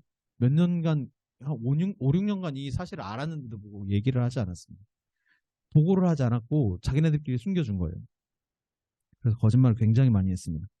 그리고 이번 국감장에서 이 전문가 분이 나오셔서 킨스 직원인데요. 방사 그 뭐냐 안전연구원 직원이신데 나오셔서 국감장에서 이렇게 질문하셨습니다. 계속 세고 있습니다. 이렇게 얘기를 하셨어요. 계속 세고 있다고 얘기했는데 아무도 얘기를 하지 말라고 하고 가로막고 있습니다. 이렇게 하는 거죠. 그러니까 증인으로 국감장에 튀어나오신 거예요. 이분은 근데 이렇게 얘기하고 나면 조직 내에 들어가면 왕따가 됩니다. 쫓겨날 수도 있고요. 비밀을 폭로하는 사람이 됐기 때문에. 근데도 양심상 말하지 않을 수 없는 상황이 된 거죠. 다음 쪽 넘어가겠습니다. 원전마을이라는 책이 있습니다. 이게 이제 월성 핵발전소가 있는 동네가 경주시 저기 뭐였더라? 동네 이름 까먹었습니다. 나알이라고 하는 동네가 있습니다. 양남면이라는 동네고 양남면 안에 나알이 뭐 다른 데들이 있는데 가장 핵발전소 바로 벽에 붙어 사는 분들이 사는 동네가 나알입니다. 이분들이 상여를 이렇게 끄세요. 아침마다 매일 아침마다 그 핵발전소 입구까지 거기 뭐 몇백 미터 남짓이거든요. 이 대책이 천막이 있는 데서 몇백 미터 남짓입니다. 다른 나라에 가면 1km 이내에 사람들이 사는 경우 거의 없고요. 뭐 한 보통 멀리 떨어지면 10km 이상씩 떨어져 사는 경우들이 많습니다. 핵발전소는 그렇게 보통 짓거든요. 근데 우리나라는 땅덩이 워낙 좁고 사람들이 밀집해 살다 보니까 핵발전소를 지을 공간이 그렇게 안 나온 것 같아요. 기준을 900 몇십 미터를 이렇게 딱 해놓고 900 몇십 킬로 안에 몇십 미터 안에 있는 집들만 싹 밀고 핵발전소를 지었어요. 그러면 핵발전소 바로 벽 옆에 집이 딱 붙어서 있는 겁니다. 이분들이 굉장히 슬픈 것이 소변에서 삼중수소가 계속 검출이 돼요. 그러니까 매일 삼중수소를 먹고 살고 있다는 얘기죠. 이분들이 소변에 삼중수소가 검출된다는 말은 섭취가 있다는 말이고요. 다음 페이지 넘어가시면요. 이거 중요한 조사였는데 정부에서 이제 조사를 했어요. 암 발병률 이런 거 조사를 했는데 20km 이내로 조사를 했더니 뭐 인근 지역 평균치보다 낮더라 이렇게 조사 결과가 나왔거든요. 근데 문제는 10km 이내로 좁혀서 사람들을 조사한 결과 데이터를 모아봤더니 모든 암이 31%가 더 발병률이 많았고요. 위암 같은 경우는 54%, 간암은 55%, 폐암은 61%, 뭐 여성들 유방암은 14%, 갑상선암은 42% 이렇게 많은 발병률이 있었던 겁니다. 그런데 아까는 20km 반경으로 조사를 했더니 줄어들었다 그랬잖아요. 왜 그런가 봤더니 10km에서 20km 반경 안에 사는 사람들의 암 발병률은 타 지역, 그러니까 인근 지역보다는 13%가 적거나 28%가 적거나 17%가 적거나 이렇다는 거예요. 그러면 이걸 두 개를 합하면 어떻게 되느냐? 이 지역에 있는 분들은 주변에 이 동네에 원래 살았던 주민들이 겪는 암 발병률보다 최소 모든 암은 40% 이상 더 많이 걸리고 있는 거예요. 그러니까 그렇게 되는 걸 정부는 20km 안으로 이렇게 탁 바꾸면서 데이터를 조작한 거죠. 사실은 10km 안에 있는 분들은 갑상선 암 수술한 사람이 지역 동네에 그렇게 많은 걸 처음 봤어요. 사실 저도 이 동네 여러 번 갔다 왔는데. 그리고 34명은 염색체를 조사하니까 아까 염색체 그 말씀드렸잖아요. 세포를 이렇게 파괴하는 그런 손상들이 16명이나 나타나더라. 34명 중에. 다음 쪽 넘어가겠습니다. 금방 이제 다 끝났거든요. 몇 쪽 안 남아서요. 다음 쪽입니다. 그래서 이주 대책을 요구하면서 상여를 끄시는 거예요. 사실은 나 좀 내보내달라. 여기는 이제 집값도 다 떨어져가지고 이사 들어오겠다는 사람들이 있어도 말리고 싶죠, 사실은. 이사 들어온다는 사람들 말려야 됩니다, 저 동네는. 근데 주민들이 그러면 내가 누구한테 양심 없게 이 집을 팔고 가겠냐. 이 집 팔아봤자 또 다른 데 나가서 집 살 돈도 안 된다. 그럼 정부가 이 문제는 좀 해결해 줘야 되는 거 아니냐. 니네 한수원에서 건물 좀 사고 이 집들 얼마 안 하니까 나가서 집 살 수 있는 정도의 돈만 좀 주고 우리 좀 내보내달라 이렇게 얘기를 하세요. 근데 정부에서는 관련된 법이 없다. 기준치 미만으로 계속 영향받고 있는데 무슨 소리냐. 당신들 질병 걸린 거 증명해봐라 이렇게 얘기를 해요. 당신들이 암 걸린 게 발전소 때문인 거 증명해봐라 이렇게. 무슨 수로 증명을 합니까? 근데 조사 결과가 나와도 이런 식으로 조작해가지고 증거 없다 이렇게 얘기를 해버리는 거죠. 20km 안에서는 상관없는데 10km 안에서 그렇게 발병률이 늘었는데도 불구하고 그럼 10km 안에 사는 사람들만이라도 좀 내보내줘야 되는데 그것도 안 하는 거죠. 30년 이상 이런 방사성 물질로 인해서 피폭을 당했다라는 게 굉장히 느리지만 굉장히 강력한 폭력이었던 겁니다. 이 말씀을 왜 드리냐면 이게 후쿠시마 오염수 문제랑 깊은 연관이 있습니다. 일본 정부나 우리나라 정부 똑같이 얘기합니다만은 기준치 미만이라 괜찮다라고 말하잖아요. 이거 희석시켜서 방류할 거니까 괜찮다라고 얘기하잖아요. 여러분들이 받을 영향은 크지 않으니까 상관없다고 얘기를 하잖아요. 먹이사슬의 그 영향은 검증되지 않았다고 얘기를 하잖아요. 이분들이 당하는 폭력과 똑같은 폭력을 이제 우리가 같이 당하는 거예요. 일본 정부가 그냥 세계를 상대로 그런 폭력을 행사하기로 작정한 거고 하고 있는 거나 다름없다는 것입니다. 그걸 용인해 준 거고요. 그걸 아무 말 없이 받아들이는 겁니다. 근데 핵발전을 하는 모든 나라들은 사실 이 문제에 있어서 자유롭지가 못해요. 핵발전소에서는 항상 산중수소 물이 나오고요. 오염물질들이 계속 나오기 때문입니다. 그래서 그 결과 이런 일들이 벌어지는 것인데 그걸 이 폭력을 계속 당할 수밖에 없는 상황이라는 겁니다. 다음 페이지 넘어가 주십시오. 아까 말씀드렸던 그 신앙선언문 처음에 말씀드렸던 한국 그리스도인 신앙선언문 핵 없는 세상을 위한 한국 그리스도인 신앙선언문에서 제가 가장 핵심 꼭지가 된다고 생각하고 항상 얘기하는 문장입니다. 핵과 기독교 신앙은 양립할 수 없다. 다음 좀 넘어가 주시면요. 그 신앙선언문의 내용을 요약하자면 이런 겁니다. 핵무기와 핵발전은 권력과 폭력의 상징이다. 세계에서 핵발전을 운용하는 나라들을 보시면 국력이 조금 되는 나라들이에요. 진짜 그게 경제발전을 위해서 정말 중요한 핵발전이라고 하면 가난한 나라들에다 지어줘야 되잖아요. 근데 북한에다가 핵발전소 지어주는 거 가지고 미국은 한창 난리를 피웠습니다. 니네가 돈 내라 이러기도 하고 안 된다고 얘기를 하기도 하고. 기술이 아무리 가지고 있어도 이 핵발전소를 허락해 주지를 잘 않아요. 왜냐하면 그걸 허락해 주는 거는 이 나라가 나중에 핵발전을 통해서 핵무기를 생산할 수 있는 국가가 될 수도 있기 때문에. 그렇기 때문에 NPT라고 하는 큰 조약을 만들고 IAEA가 막 사찰을 다니고 이렇게 하는 겁니다. 그래서 그걸 자기네들만 가진 권력으로 만들고 싶은 거예요.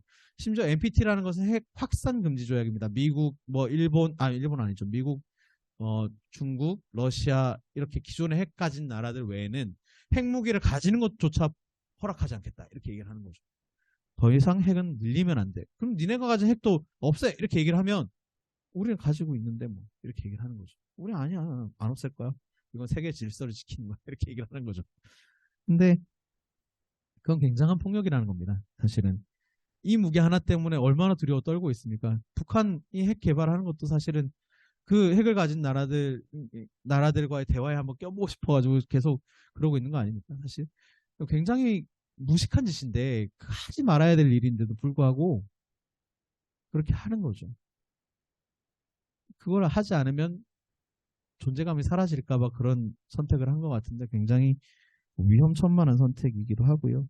그건 사용할 수도 없을 겁니다. 그래서 그런 권력의 욕망의 출발점이죠. 종착점이기도 하고 금단의 유혹이지요. 지구 생명 전체를 멸절시킬 수 있습니다. 그런 위험의 문제를 이제 3차 대전이 막 일어나면 핵 전쟁일 것이라는 얘기를 하기도 하고요. 근데 이런 체계를 만들어가는 것, 이런 대결과 대립과 폭력의 체계를 만들어가는 것이 기독교 신앙인가? 라는 질문을 근본적으로 던져볼 수밖에 없다라는 것이죠. 그래서 이제 그 선언문은 이렇게 얘기합니다. 핵은 하나님 없이 이 세계를 지배하고자 하는 통치자들과 권세자들이 절대 본능에 대한 욕망이고 과학과 기술의 이름으로 온 우주에 대한 하나님의 주권을 거부하고자 하는 현대판 선악과 사건이며 또한 하나님이 지으시고 사랑하신 모든 지구 생명체를 멸절시킬 수 있는 사망의 권세이다. 세계교회 협의회는 6차 총회 결의대로 핵은 창조주 하나님을 배반하는 것이며 생명의 하나님을 부인하는 것이고 이것은 이 세상을 힘을 통해 다스리고자 하는 집권자들 앞에서 섬김과 나눔과 사랑의 길을 보여주신 예수 그리스도의 길과 진리를 거부하는 것이다. 그것은 스스로 죽음에 대한 사랑에 빠져들어 정의와 평화의 열매를 맺으시는 생명의 영을 거부하는 것이다. 라고 선언하고 있는 것입니다. 마지막 페이지입니다. 다시 피폭자의 자리입니다. 앞서 이렇게 여러분에게 말씀드렸다시피 아까 설명드렸다시피 후쿠시마도 아직 끝나지 않았고요. 10년이 넘었는데도 말입니다. 경주는 지속적으로 일어나고 있는 피해입니다. 계속 사람들은 거기서 피폭을 당하고 있고요. 고통을 당하고 있습니다. 그리고 일본 정부는 이 고통을 그냥 자기네들 선에서 끝내는 것이 아니라 이걸 전 세계로 확대하려고 하는 상황인 것이죠. 우리도 피폭자가 될 위험에 처하게 됐다라는 사실을 말하는 겁니다. 피폭자의 자리에서 바라봐야 이 핵 문제가 풀립니다. 그래서 피해 당사자의 입장에서 바라봐야 이게 해결이 되는 거죠. 핵 보유국의 눈이 아니라 피폭자의 눈으로 이 문제를 보려 한다. 과학기술의 관점에서가 아니라 생명의 관점에서 우리 세대만이 아니라 앞으로 태어나는 여러 세대들, 수많은 세대들을 생각하면서 그 자리에서 우리는 우리 자신만이 아니라 전 우주적인 생명 공동체의 관점에서 이 문제를 다뤄야 한다라고 선언할 수밖에 없는 이유인 것입니다. 긴 시간 강의 들어주셔서 감사합니다. 네, 감사합니다. 네, 감사합니다.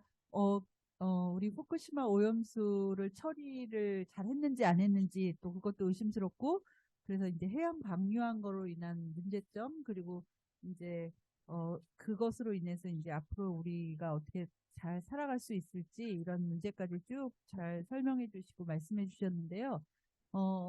우리 줌으로 들어오신 분들이나 여기 계신 분들이나 혹시 이제 질문하실 거나 또 들으신 거에 대해서 말씀하고 싶으신 게 있으시면 말씀해 주시면 좋겠습니다. 예, 2011년에 일본에서 쓰나미 그 사건이 나고 이어서 후쿠시마 원전 폭발이 난 해에 제가 총회 사회봉사부 총무로 있으면서 그 해에 4번을 일본에 방문을 했고 재해구호 사업과 연관성 있는 다양한 일들을 좀 하면서 많은 경험이 있었습니다. 이 해안에서 2km 내지 4km 범위 내가 싹쓸이가 돼가지고 완전히 폐허가 된 현장들을 좀 많이 누벼보았습니다. 질문을 좀 드리고 싶은 것은 일본의 그 오염수 문제는 지금 거짓 정보와 거짓 프로파간다 때문에 진실이 밝혀지지 않은 부분에 대해서 분개하고 있는 것이 사실이고 또 불안하고 두렵기도 합니다. 우리나라의 그 어민들의 문제가 심각하고 그럼에도 불구하고 우리 정부가 지금 일본 편을 들고 있는 아주 이해하기 어려운 역사적인 오류를 범하고 있다고 생각을 합니다. 이 오염수 문제에 대해서는 좀 전문가들의 양심 있는 선언과 연구 결과가 매우 필요하다고 생각이 되고 국민들의 의식을 높이는 일들이 그래서 연대해서 방어하거나 최선을 다해서 우리가 우리의 그 국익을 보호하는 일에 앞장서야 된다고 생각합니다.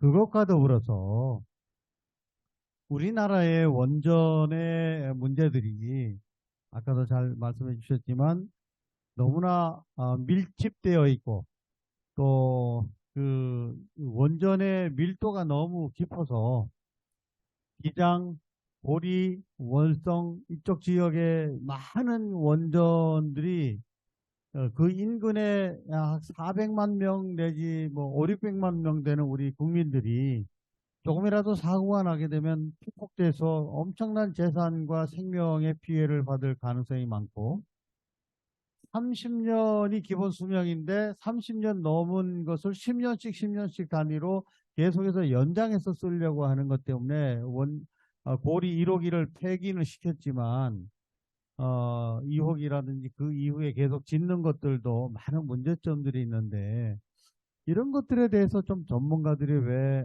미리 막지 못하냐 이런 문제가 있고 또 거기에서 만들어진 전기를 누가 쓰느냐 하면 주로 서울에 있는 사람들이 쓰기 때문에 고압 그 송전소 탑을 만드는 것도 힘들고 송전소 탑 때문에 그 밑에 있는 농어민들이 피폐해지고 재산이 망가지고 생태계가 망가지는 이런 문제들 때문에 엄청난 문제가 있는데 문제가 없다면 왜 한강에 지으면 안 되느냐 이런 얘기까지 우스갯소리로 하지만 도저히 서울의 한강변에 그 원자력 발전소는 질 수 없는 이제 이런 입장에서 도리어 힘없고 알지 못하고 또 그런 국민들만 피해를 보는 이런 정책을 근본적으로 좀 해결할 방법이 없을까 하는 그런 점에서 질문을 좀 드렸습니다. 예.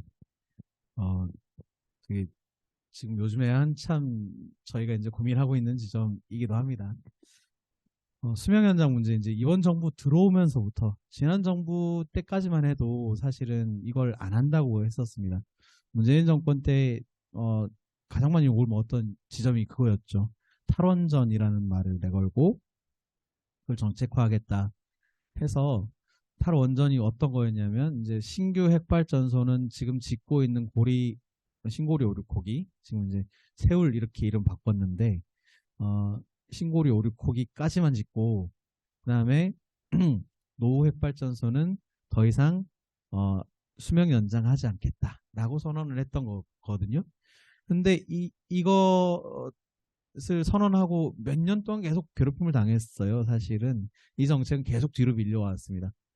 그러면서 이제 가장 심각한 상황이 그거였죠. 윤석열 검찰총장을 대통령 후보로 띄워올린 사건이 바로 감사원에서 월성 1호기라고 하는 이제 아까 말씀드렸던 그 월성 핵발전소 1호기를 감사를 하기 시작한 겁니다. 그게 패로 절차에 들어갔었는데 패로 결정을 내린 그게 합당하냐 이런 감사를 했는데 그때 감사원장 최재형 씨였고 그 최재형 씨는 이제 나중에 그때 떠가지고 국회의원이 되죠. 그리고 그걸 문제가 있다라는 그 결론의 보고서를 낸 다음에 그걸 가지고 검찰 수사를 시작해서 검찰로 막 때려잡기 시작했었던 윤석열 당시 검찰총장은 대통령이 됐습니다. 그러니까 이 사람한테는 거의 이 핵발전소를 지키는 것이 자기가 존재하게 된 그 가장 큰 이 원동력이 된 거예요. 이렇게 때려잡는 모습을 보면서 국민이 막 응원하고 그러다가 국민들이 막 이렇게 붙어가지고 해서 대통령까지 됐으니까요.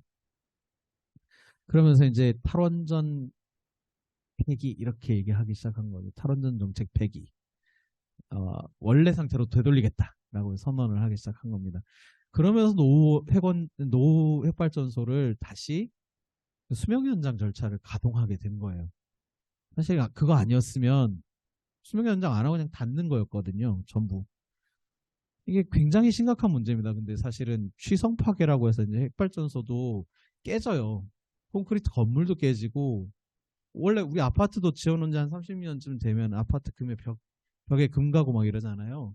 콘크리트가 버틸 수 있는 힘 자체가 오래 안 되는데 그리고 그 안에 있는 쇠도 다 갈아치우기 전까지는 똑같은 상태로 녹이 슬고 막 이러거든요. 근데 그걸 그대로 이제 놔둔 채로 뭔가 정비를 조금 한 다음에 이걸 그대로 수명 연장하겠다고 얘기를 하는 거예요. 근데 30년 전 기계의 부품이 그대로 남아 있을지 30년 전에 만들었던 기계의 부품이 여전히 생산이 되고 있을지 그게 또 지금의 안전 기준에 맞을지 이런 부분들을 전혀 고려하지 않는 거죠. 근데 우리나라에서 핵발전소 하나 닫는 게 굉장히 어렵습니다. 한수원이 일단 저쪽 그 핵산업계 편이고요. 한수원은 사업자니까 좀 이해한다 치는데 원자력 안전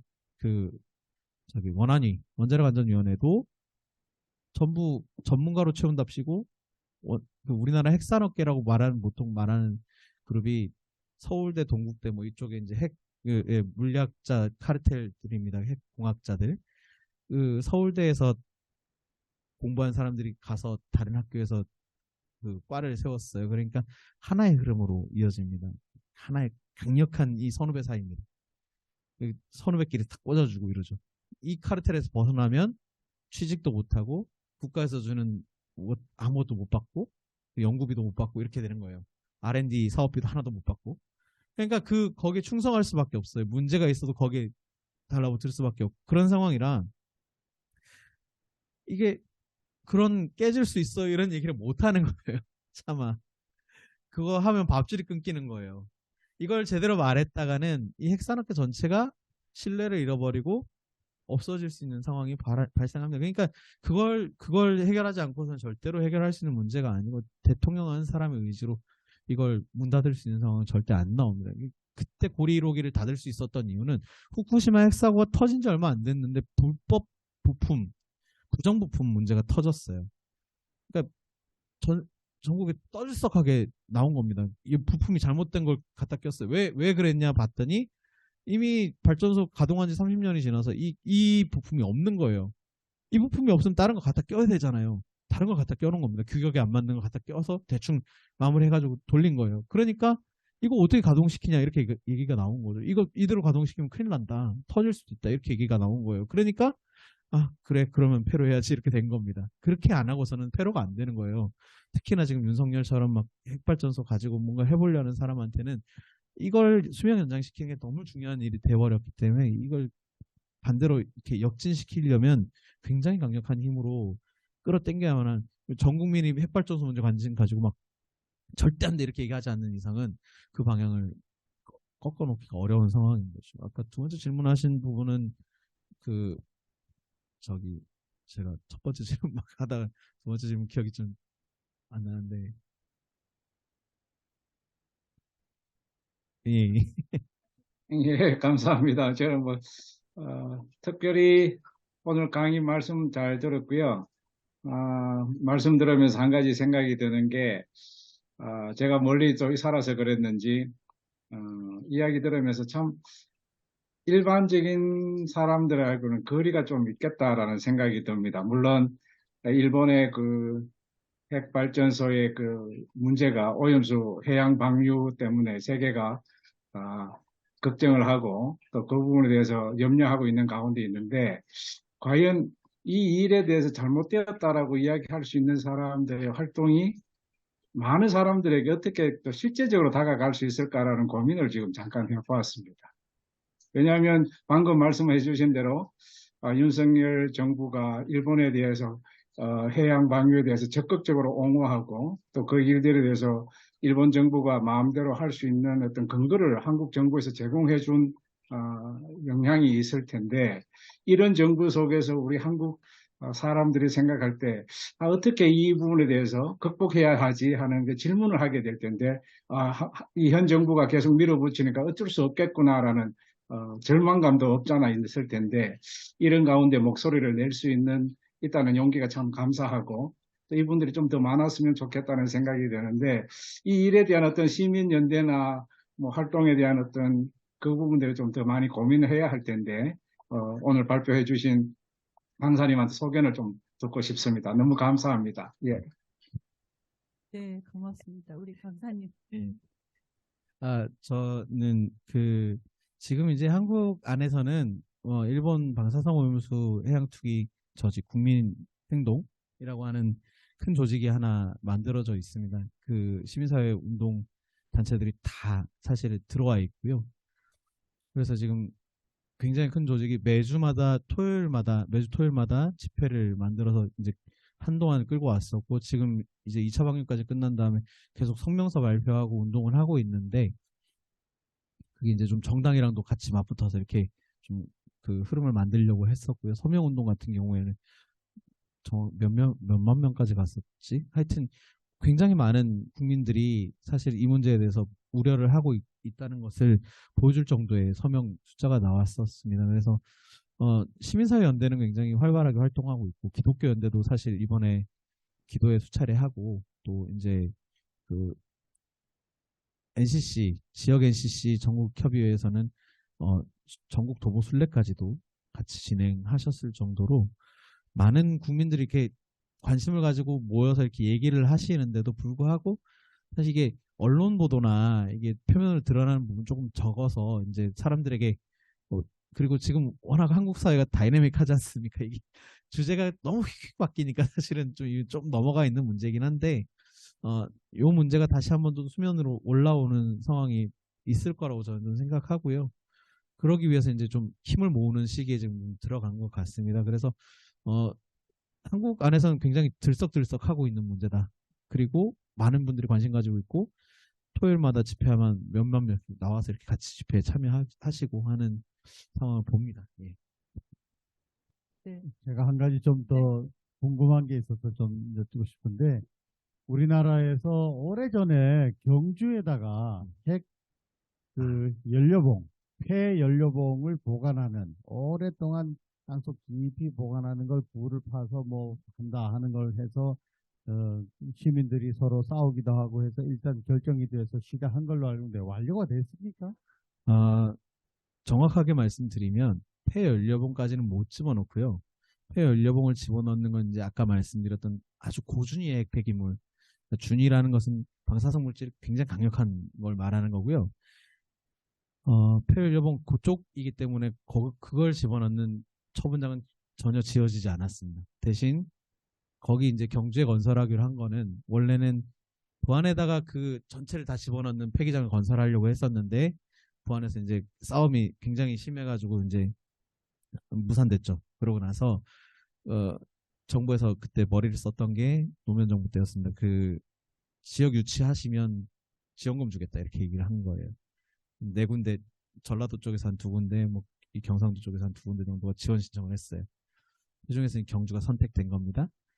거기에 보관하는 건 중저준이에요. 그러니까 뭐 발전소에서 입었던 옷 같은 거 있잖아요. 이런 거 장갑 이런 것들 뭐 다 쓸지도 모르는, 그래서 굉장히 좀 방사성 물질이 묻었을지 모르는 이런 것들 그냥 갖다 버리면 안 되지 않습니까? 그것도 그래서 드럼통에 이렇게 넣어가지고 밀폐해서 보관하는 중저준이 폐기장을 거기다 짓겠다 이러고 지었는데 중저준이가 아닌데 거기에 들어간 것들이, 그러니까 분석을 잘못해가지고 이건 고준위로 해서 따로 빼야 되는 것들인데 거기 들어간 게 있었고, 심지어 바닷물이 새 들어왔는지 뭐가 새 들어왔는지 지하수가 새 들어왔는지 그 콘크리트 벽이 깨지고 물이 들어와서 흘렀던 흔적이 발견되고 이래가지고 좀 문제가 됐었는데 잘 안 드러나잖아요. 뉴스에도 잘 안 나왔죠.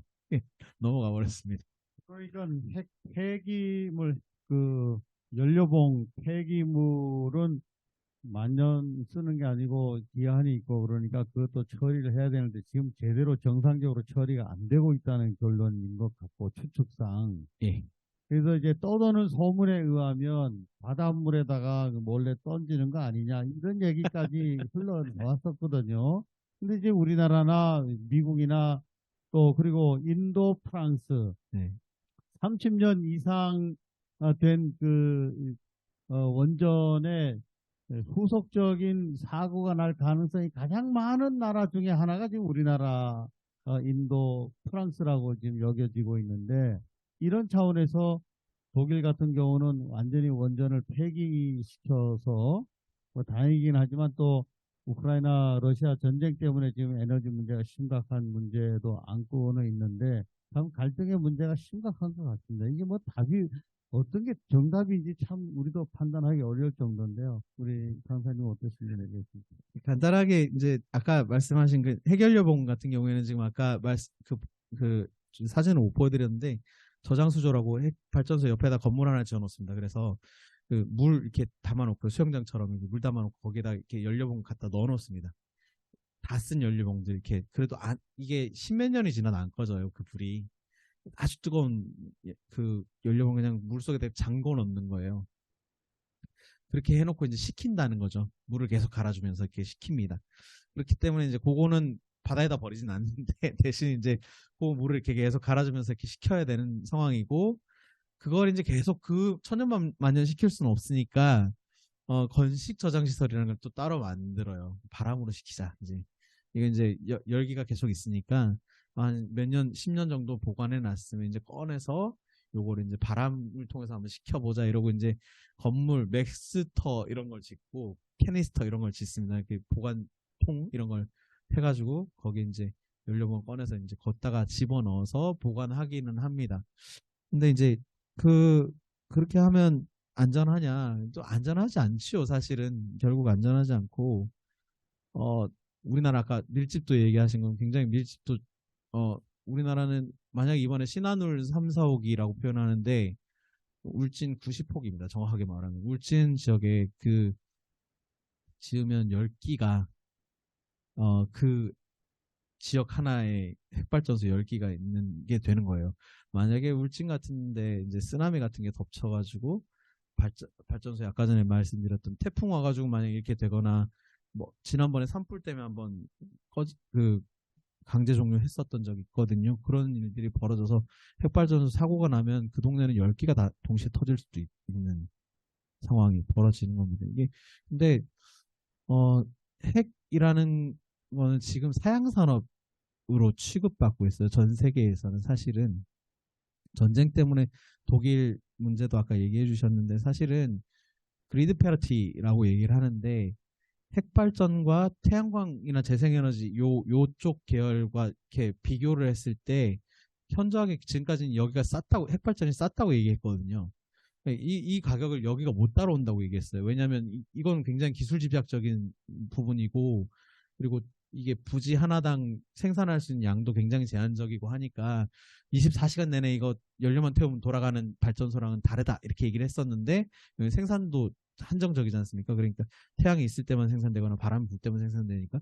근데 요렇게 얘기를 하던 게 이제는 역전이 된 거예요. 사실은 미국에서 핵발전소를 더 이상 짓지 않는 이유는 핵발전소가 유용하지 않기 때문이 아니라 비싸서 안 짓는 거예요. 이걸로 생산하는 전기가 비싼 거예요.